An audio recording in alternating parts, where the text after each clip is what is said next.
Thank you for taking the time to watch this episode of Life Support.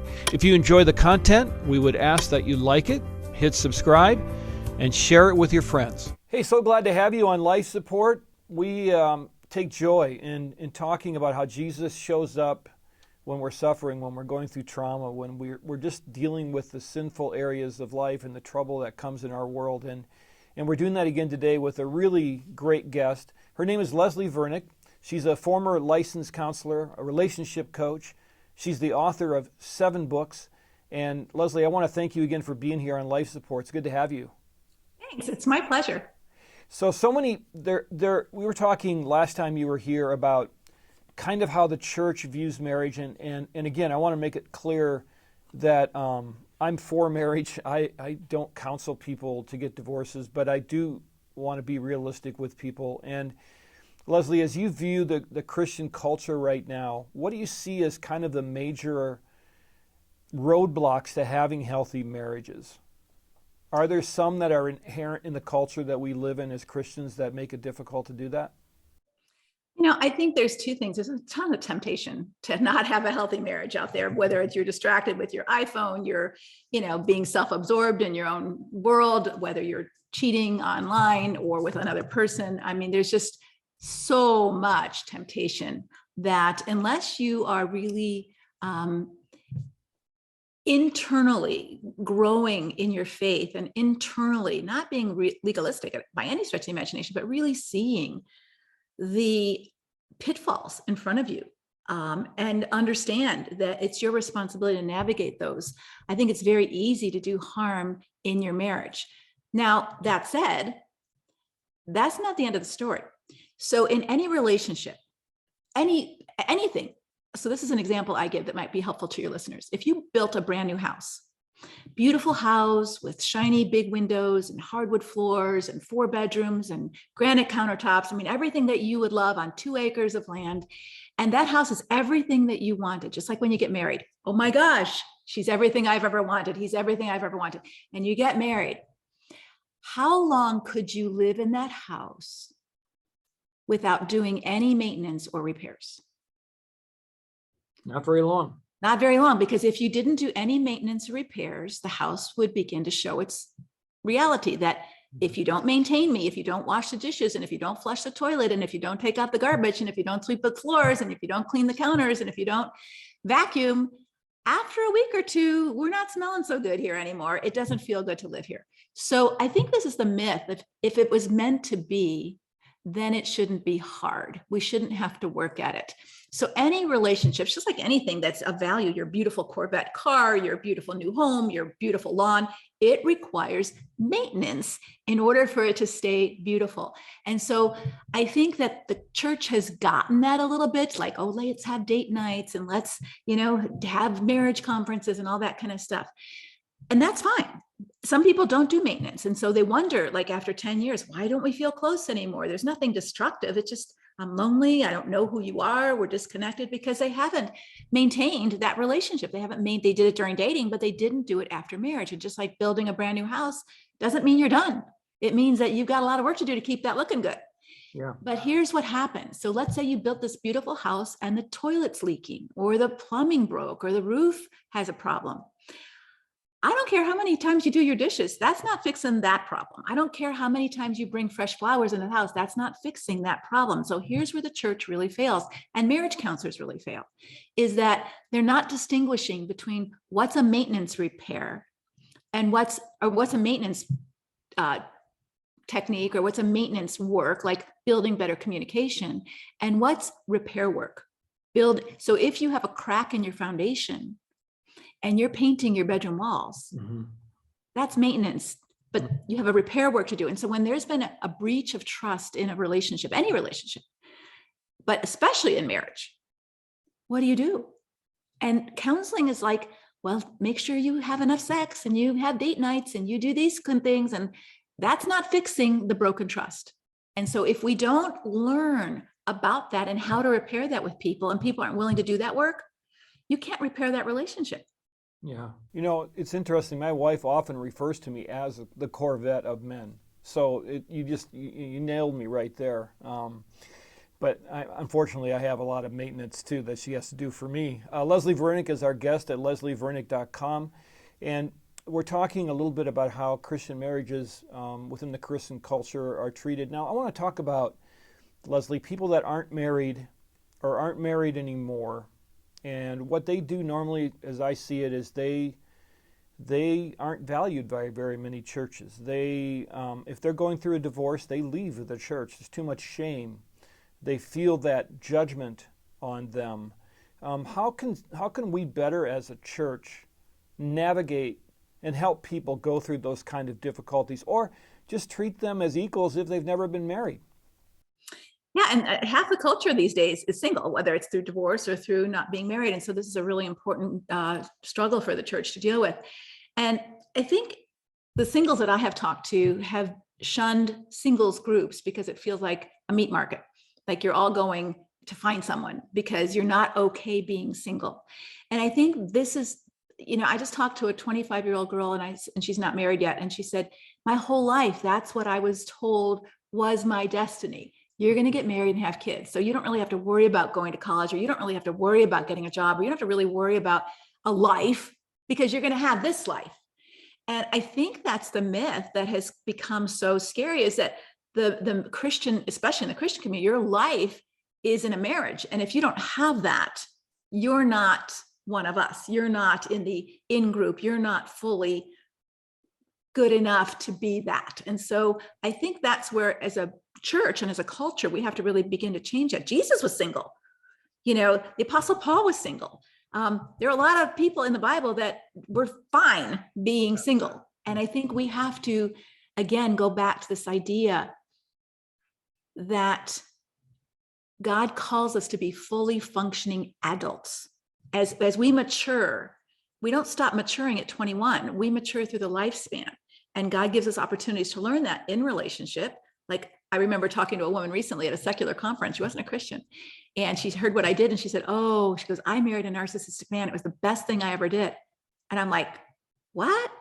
Because narcissistic men are typically abusive. And I said, tell me more. And she goes, he was so abusive to me and so cruel that it woke me up to my naivety as a woman, that I needed to learn to stop being such a people pleaser, that I needed to open my eyes and see that there are really evil people in this world. And she wasn't even a Christian. And I needed to learn how to set boundaries, and I needed to learn how to value my own self. Mm-hmm.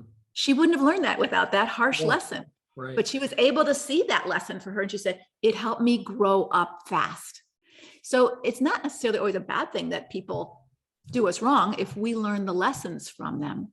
But it's really important that to understand that, to look for red flags when you're single, to look for the red flags in relationships, both friendships as well as dating relationships, that indicate that this person isn't maturing and isn't healthy and probably is not the best fit for a good long-term friendship or marriage. Right. And what I hear you saying is our identity isn't in the situation that we find ourselves in. Our identity is in who we are in Christ. And that's what we need to be working on. That's what we need to be developing.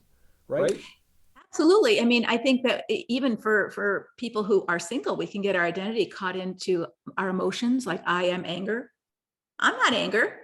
I feel angry. We've talked that way. I am angry. I am upset. I am hurt. I feel those feelings. That's not who I am.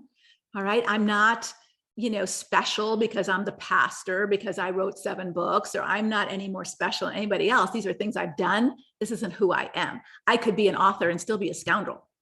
Right? There's lots of pastors who have shown themselves to be scoundrels lately. And so they can be the pastor. That's not who they are. That's their role. But it doesn't mean that they have a quality inside that is godly. Yeah, that's really wise. So work on your character. When I hire people, it's always character over skill, because character lasts, and that love relationship with God is so deeply important. leslievernick.com is where you can find out more about Leslie. So what does a woman do if she discovers that her relationship is becoming harmful? Who does she trust? Well, this is hard. I would love for her to be able to go to her pastor or her women's ministry leader and say the truth about what's going on without being judged as being disrespectful to her husband, disloyal, for sharing family secrets that she shouldn't be sharing, for, well, you can't, well, there's always two sides to every story. So you can't tell me this. I won't hear it if you won't let your husband hear this, when in fact, she's not safe to do that in front of her husband because she would experience more harm.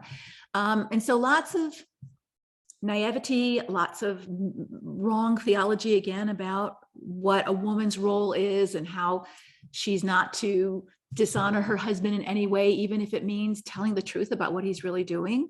That's not dishonoring him, that's helping him, or at least attempting to help him. I remember a woman going to her pastor. Her husband was physically abusive to her and the children. He was a big CEO. He was a supporter in the church. So there was some James favoritism there. And she went to the church and it was like, you are an unsubmissive woman. If he has to do that to you, then you must not be submitting in time for him to act out that way. So she finally called the police and the man ended up in jail.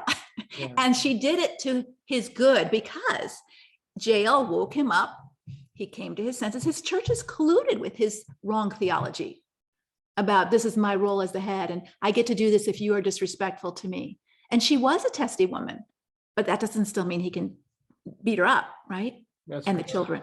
Yeah. And so she put his butt in jail for a couple of weeks and that woke him up and he went to counseling. He went to the group for battered husbands. And as far as I know, they were in ministry together, helping other couples. So sometimes but she did him good by doing that. And the church doesn't see that. I had a church excommunicate a woman when she called the police on her husband. He was abusive. They didn't excommunicate him, but because she called the secular authorities, they excommunicated her. If you have a church like that, run now. Run, run, run. So how can I, as a pastor, create a feeling of safety?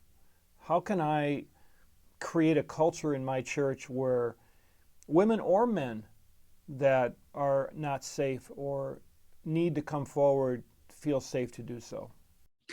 When I have an opportunity to speak to pastors or I've been in churches where I've ministered there, I always say to them, certainly October is Domestic Violence Awareness Month, and that would be something that you might bring some attention to, but all pastors talk about marriage sometime during the year.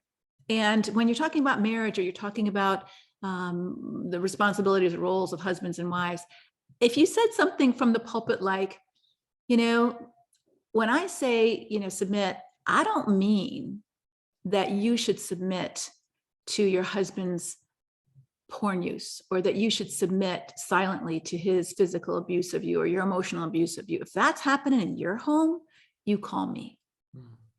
Right. So just a little clarification about certain things, a little clarification, because pastors, and I've talked to my pastor about that. I attend a large church and they're like, well, we're not speaking to everybody. And, we're speaking to the majority, not the minority. And I said, well, 1 in 4 women report being in an abusive marriage in a Christian setting. So you're speaking to a big, large minority. And when you say things like that, it gets very confusing to the person sitting in the pulpit. My own story is I grew up in an abusive home. My mother was the abuser. But this was, 50 years ago. My father got custody of us. She had left him. He got custody of us. When I became a Christian, there was no books on this. But I'm like, I'm a Christian. Do I have to just forgive and forget and let her babysit my kids? I'm not doing that. Yeah. But we weren't talking about that. We weren't saying, because you have to honor your mother. Mm-hmm. So does that mean I can't have any boundaries? Mm-hmm. And so this is the journey I began to take as a therapist. Like, wait a minute. I'm sure the Bible talks about this, and it does. It does. We just haven't brought that part out. Yeah, and I think pastors need to lean into the authority of their office, and that's not prideful to take it upon yourself to lay down, I guess you could say, lay down the law. This church is not going to look the other way. This church is going to be involved. If you are being harmed, we are going to help you, because that also sends a message to those who are the abusers that you better stop or this church isn't going to tolerate that. And I don't see that as, I think that's part of our responsibility. We're the shepherds. Shepherds don't let their sheep go out and get hurt.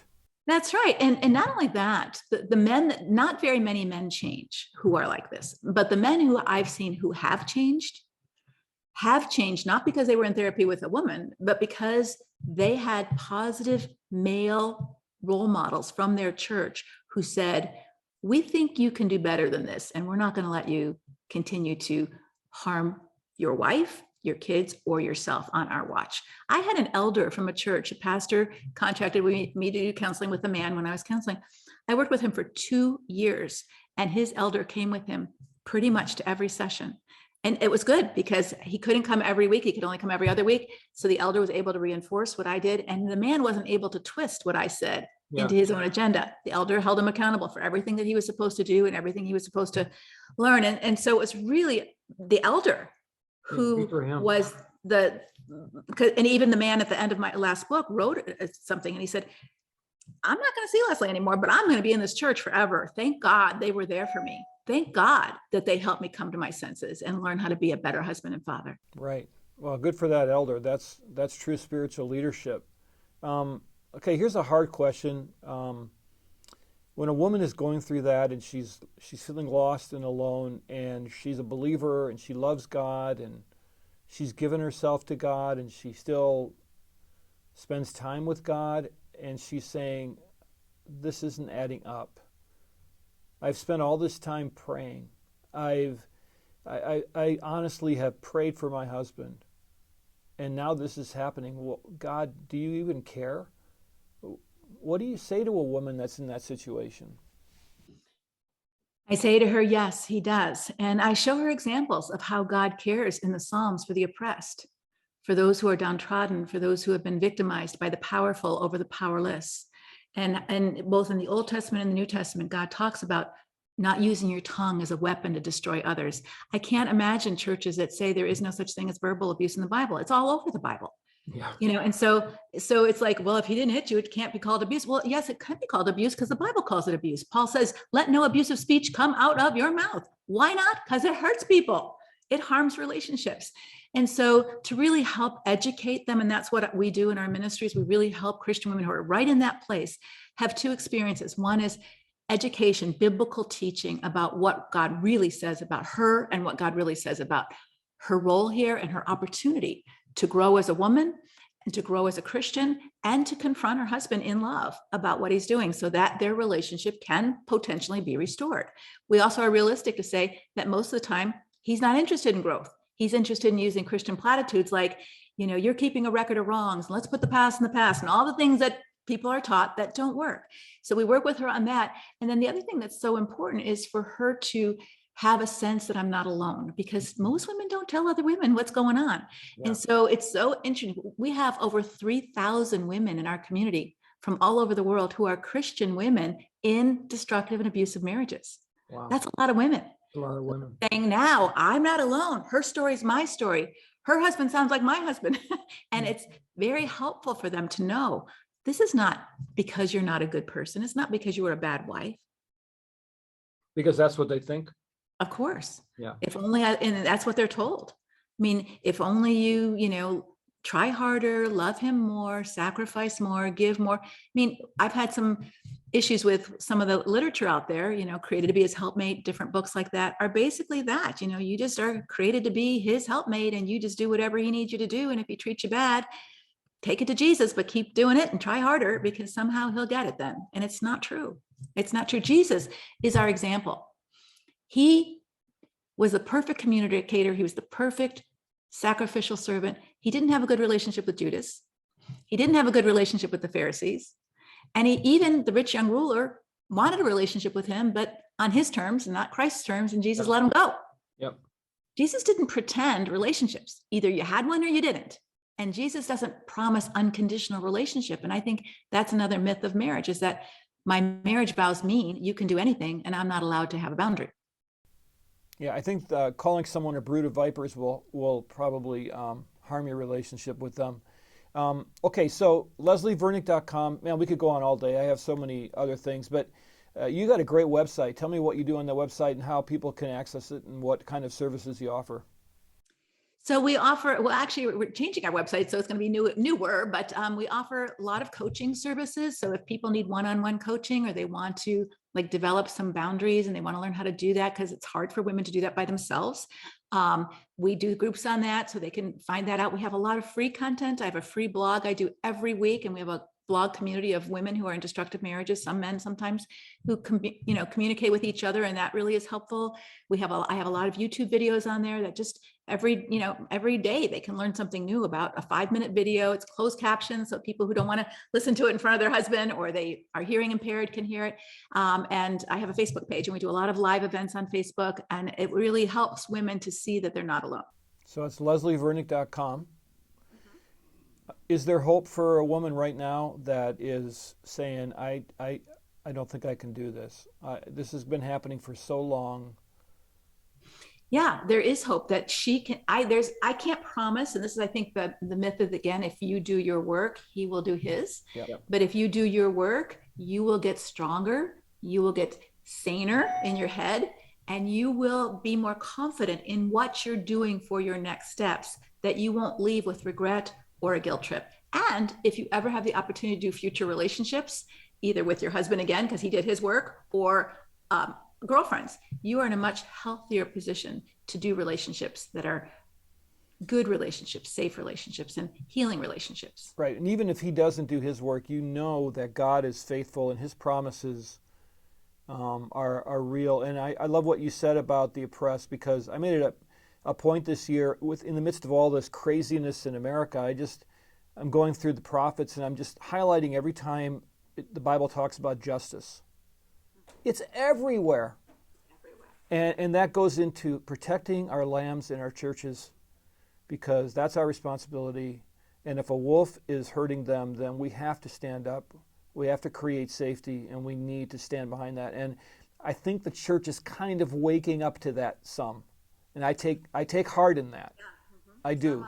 It's too late somewhat, but for some, but it's happening. So Leslie Vernick, thanks a lot for being here. Appreciate your wisdom so very much. leslievernick.com. Thanks again.